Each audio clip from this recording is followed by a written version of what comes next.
yaitu apakah Kristen sama dengan agama lain? Kalau kemarin Kristen versus agama, sekarang kita akan lebih masuk ke dalam apakah Kristen sama dengan agama lain. Ya teman-teman, ini tentunya tema yang menarik karena banyak orang yang berkata bahwa semua agama sama, atau jawaban yang lain, semua agama tidak sama. Ada dua pernyataan yang berbeda. Nah, kita lihat di sini. Ya, lahirnya agama. Kalau kemarin kita sudah belajar tentang produk agama. Kemarin Pastor AP menjelaskan dalam bahasa Sanskerta istilah agama. A artinya apa? A artinya tidak, gama artinya kacau. Maka dirangkai jadi satu agama, berarti artinya tidak kacau. Apanya yang tidak kacau? Hidup manusia. Supaya nggak kacau, maka mereka membentuk apa yang disebut dengan agama. Nah, tahukah teman-teman bahwa agama itu merupakan produknya manusia berdosa. Kita lihat di sini. Kita sudah belajar di Kejadian pasal 2, Kejadian pasal 3. Itu peristiwa jatuhnya Adam dan Hawa. Perhatikan teman-teman. Sebelum jatuh dalam dosa, mereka punya relasi enggak dengan Tuhan? Punya. Ya. Mereka hidup rukun, mereka hidup harmonis, mereka hidup bahagia. Ya, jadi sama Tuhan bisa tatap muka. Posisi manusia yang berdosa, perhatikan baik-baik di sini. Jangan lihat snack ya. Posisinya seperti apa? Kalau dulu Tuhan bisa ngobrol seperti ini. Dadah, ya Tuhan, gitu. Enak ngobrolnya. Tapi pada saat sikap mereka yang tidak menyukakan hati Tuhan, maka di sini ada yang disebut apa ini? Sebelum jatuh dalam dosa, relasi mereka bagus, komunikasi mereka bagus. Tapi berhubung karena mereka berdua ini gak taat, maka ada jurang pemisah. Istilahnya ada kerinduan untuk kembali, tetapi seperti orang kalau sudah putus ya sama pacarnya. Kenapa aku harus putus ya? Kenapa dulu aku mengambil tindakan keputusan seperti itu, bodoh amat. Seandainya aku gak ngomong seperti itu, aku akan terus berlanjut. Nah, sama seperti Adam dan Hawa, seandainya, tapi sudah terlanjur, gak taat. Ada kerinduan yang begitu besar, ada hasrat yang begitu besar untuk kembali kepada Tuhan, tapi malu. Adam dan Hawa ada hasrat untuk kembali kepada Tuhan, tapi nggak bisa. Karena apa? Dipisahkan oleh jurang yang tak mungkin bisa dilompati oleh Adam dan Hawa. Nggak bisa mereka. Nah, teman-teman yang dikasih Tuhan, akhirnya mereka berusaha dengan teori kemungkinan caraku seperti ini supaya bisa kembali. Kayak orang sudah putus ya, sudah betul-betul benci dan lain sebagainya, tapi dia masih ada rasa cinta gitu loh. Ada rasa cinta, coba tak rayu, belikan ini orang tuanya yang dibelikan gitu kan. Tapi anaknya sudah nggak mau lagi, saking bencinya. Nah, Adam dan Hawa serta keturunannya menggunakan teori kemungkinan, yaitu menciptakan apa yang disebut dengan agama, supaya hidup tidak kacau, hidup tercipta dengan damai sejahtera, hidup bisa kembali kepada Tuhan. Maka macam-macam mereka berupaya dan hasilnya seperti ini. Ya, ada Judaisme, Kristen, Islam, Hindu, Taoisme, Buddhis, Sikhisme, Konfusianisme, Shinto, Jainisme, Bahat, dan lain sebagainya. Belum kepercayaan-kepercayaan. Manusia yang sudah berdosa membangun apa yang disebut dengan kepercayaan. Nah, yang gini-gini ini teman-teman, ini kan yang diakui secara administrasi oleh negara, gitu ya. Kalau kita lihat, kepercayaan itu cukup banyak. Orang Jawa itu kejawen itu alirannya cukup banyak. Nggak tahu pulau-pulau yang lain itu pasti punya kepercayaan-kepercayaan, dan itu tidak termasuk dalam administrasi negara. Padahal yang namanya Judaisme, Islam, dan lain sebagainya, produk manusia berdosa ini berawal dari situ juga kepercayaan.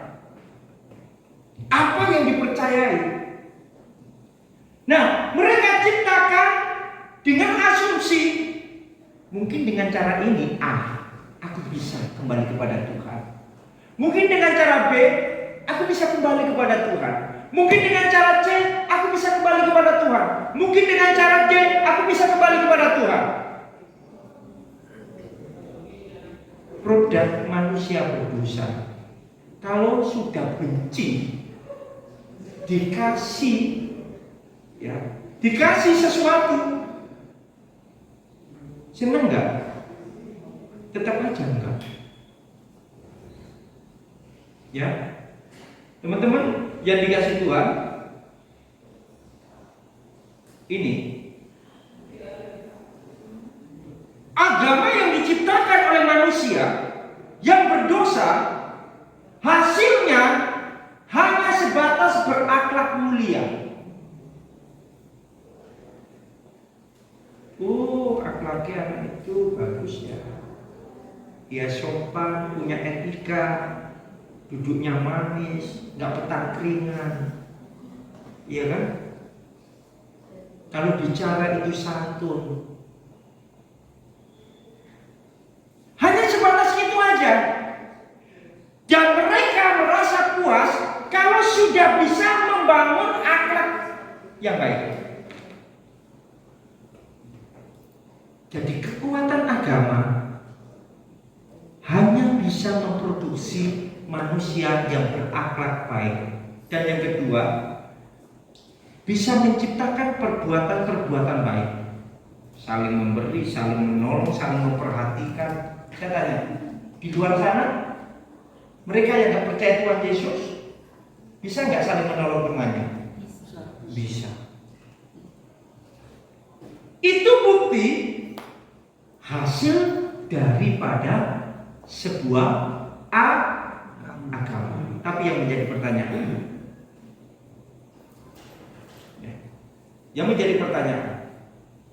apakah agama bisa merubah status seseorang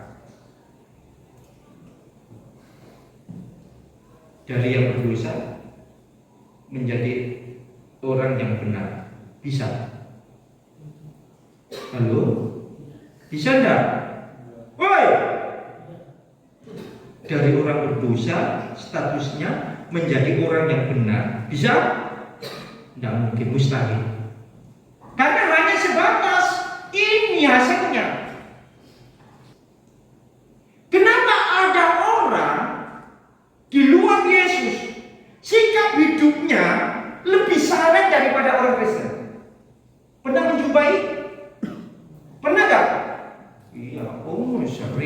menjumpai orang-orang seperti itu.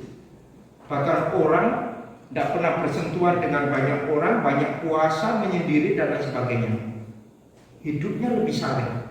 Tapi yang menjadi pertanyaan, apakah statusnya ini bisa berubah dengan hanya beragama yang modalnya akhlak mulia dan perbuatan baik?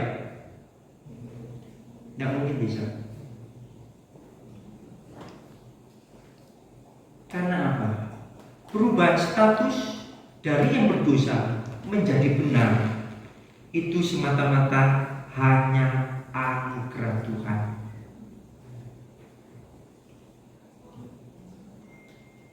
Makanya teman-teman, orang beragama, perhatikan baik-baik, mereka akan lebih bangga ketika melakukan hukum yang paling sulit di mana banyak orang nggak bisa melakukan. Mereka bangga. Makanya ahli-ahli Taurat, orang-orang Farisi, kenapa sombong? Karena dia merasa mampu melakukan hukum yang paling sulit di mana kebanyakan orang nggak bisa melakukan. Justru yang didapati oleh Tuhan sombong. Agama berusaha untuk membuat orang berakhlak mulia. Agama membuat orang untuk membuat seseorang itu memiliki perbuatan-perbuatan yang baik dan lain sebagainya, dan itu dianggap cukup untuk memenuhi syarat kembali kepada Tuhan. Itu hanya usaha yang konyol belaka. Ya, kita lihat di sini. Yuk kita baca Amsal 14 ayat 12.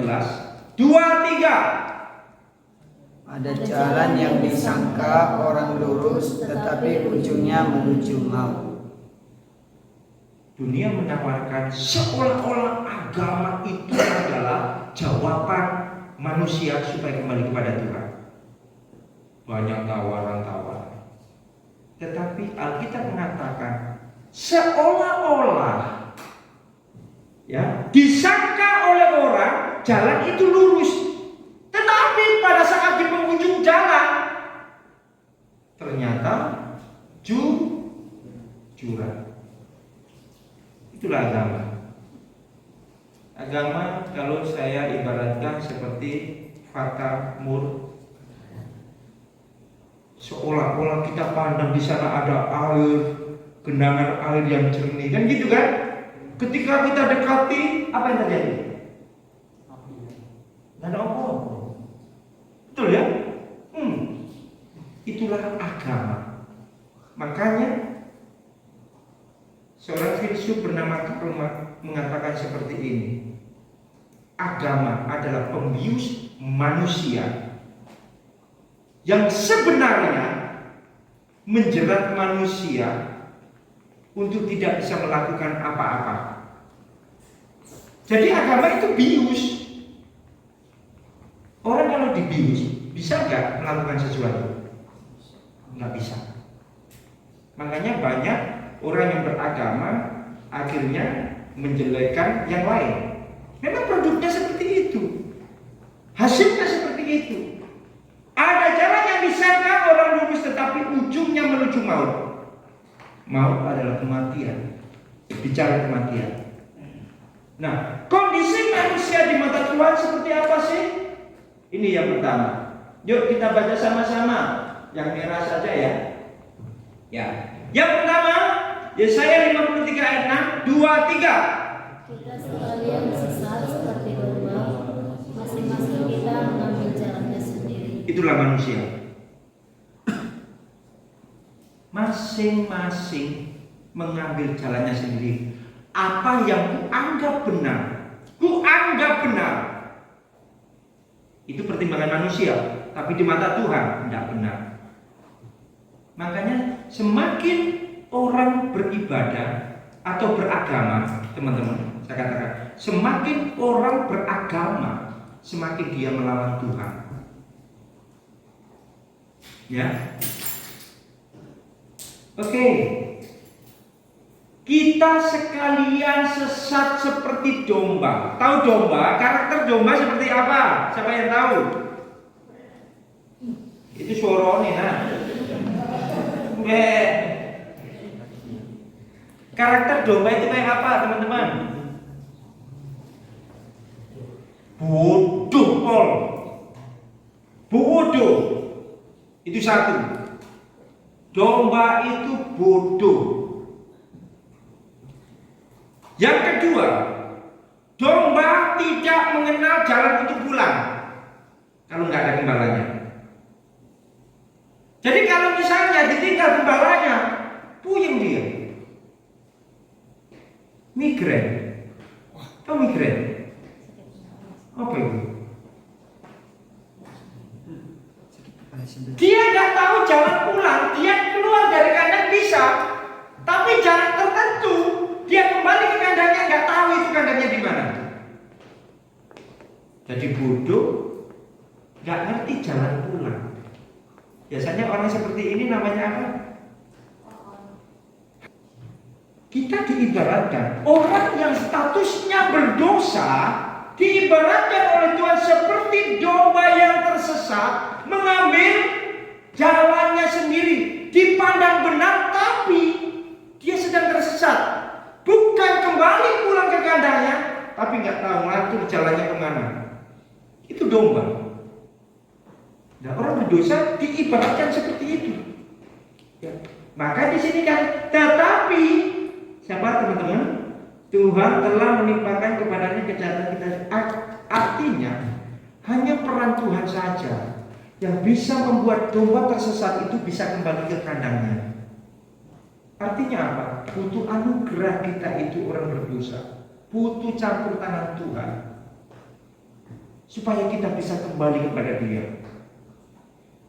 Karena putus hubungan tadi itu loh, putus.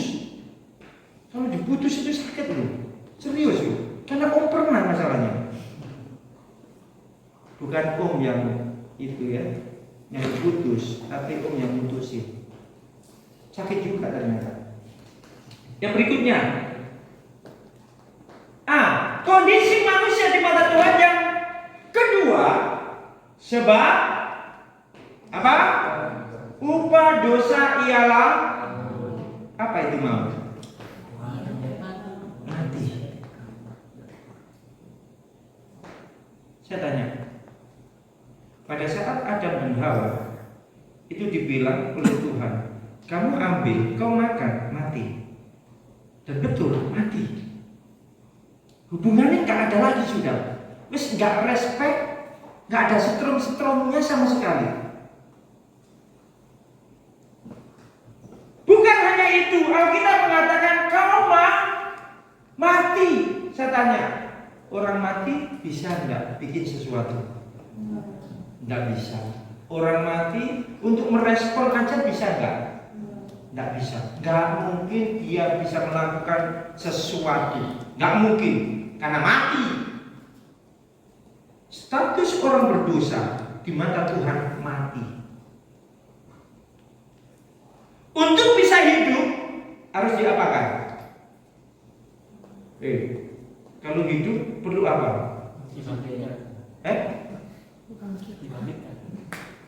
Caranya?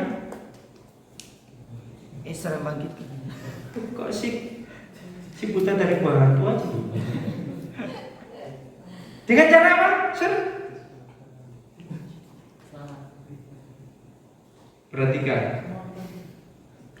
Kalau dalam PL, ketika Tuhan bentuk manusia dari tanah liat itu, untuk bisa hidup dikasih apa? Nomor cakep biar. Dalam perjanjian baru pun sama. Yesus mengembusi mereka dengan apa? Dengan apa? Dengan Roh Kudus. Ini manusia posisinya mati di mata Tuhan untuk bisa hidup dan kembali kepada Tuhan. Maka hanya Tuhan saja yang bisa menghidupkan dengan cara apa? Memberikan Roh Kudusnya. Makanya teman-teman, bukan sebuah kebetulan kalau teman-teman bisa berkata Yesus itu Tuhan, Yesus itu Mesias, Yesus itu anak Allah, Yesus itu juru selamat satu-satunya. Itu bukan karena pernyataan teman-teman sendiri, bukan. Roh Kudus yang ada di dalam diri kita. Jelas di sini. Kau mati untuk bisa hidup, maka Tuhan harus memberikan Roh Kudus-Nya. Oke. Ini di dunia ini ada dua jalan, lebar dan sempit. Mana kau pilih? Yang lebar. Yang ngerti lagu nih? Api. Yang lebar api, jiwamu mati. Tapi yang sempit, Tuhan berkati. hidup berglori, hidup penuh kemuliaan Tuhan. Pilih mana? Jalan yang lebar, seperti yang dibilang Matius di pasal yang ke-7 itu. Agama memberikan tawaran, ini loh jalan supaya kau kembali kepada Pencipta. Ini loh yang bagus, ini bagus, semua dipromosikan. Makanya saya katakan, hati-hati ya dengan pernyataan ini ya. Saya berani katakan, semua agama itu sama, karena sama-sama sedang mencari kebenaran. Dan saya tidak memasukkan kekristenan sebagai agama. Kristen bukan agama. Kenapa? Karena kekristenan bicara tentang relasi, hubungan antara manusia yang sudah dipulihkan dengan Dia. Ya, makanya teman-teman perlu hati-hati ya. Siapa di sini yang punya pacar? Pacarnya dari sana. Jelas sekali ya. Tuhan Yesus berkata, akulah satu-satunya jalan kepada Bapa, tidak ada yang lain. Mau apapun merek agamanya ditawarkan kepada kalian melalui mungkin pacar yang engkau ambil sebagai pacar, kalian harus berani ambil keputusan. No, nggak mau. Tersesat seperti domba tadi. Amin. Kok berat kali ya? Jangan-jangan kalian ini pacarannya yang di luar ya? Jangan main-main, serius. Banyak yang cantik.